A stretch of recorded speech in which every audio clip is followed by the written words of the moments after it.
અમદાવાદના દુધેશ્વર વિસ્તારના સુમેલ નવ પાસે આવેલા એન્ટ્રી પોઈન્ટ પર વાહનો લાંબા સમયથી અવ્યવસ્થિત રીતે ઊભા રહેતા હોવાની સમસ્યા સતત વધી રહી છે।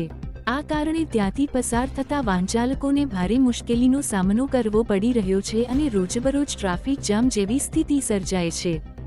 સ્થાનિક રહેવાસીઓ અને દુકાનદારોનું કહેવું છે કે આ મુદ્દે અનેક વખત ટ્રાફિક ડિવિઝનને ફરિયાદ કરવામાં આવી છે, છતાં અત્યાર સુધી કોઈ અસરકારક નિકાલ આવ્યો નથી।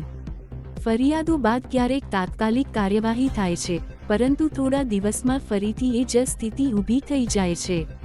રહેવાસીઓનું માનવું છે કે પ્રવેશ માર્ગ પર ઊભા રહેતા વાહનોના કારણે ઇમરજન્સી સેવાઓને પણ મુશ્કેલી પડે તેવી શક્યતા છે। એમ્બ્યુલન્સ કે ફાયર બ્રિગેડ જેવા વાહનો માટે માર્ગ અવરોધિત થવો ગંભીર જોખમ બની શકે છે।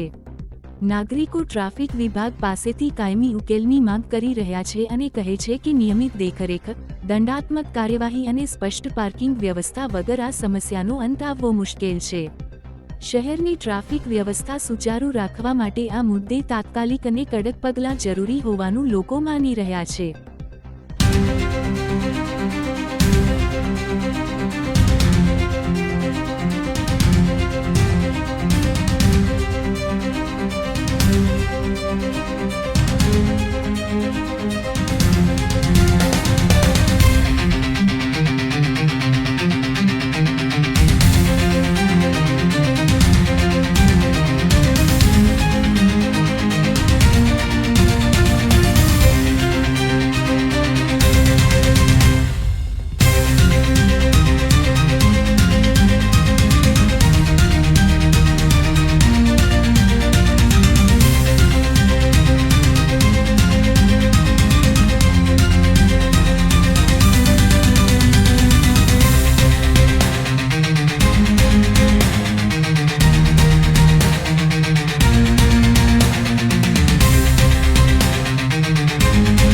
અમારા ચેનલને લાઇક અને સબસ્ક્રાઇબ, ફોલો કરો જેથી તમે દરેક મહત્વપૂર્ણ અપડેટ સરળતાથી મેળવી શકો।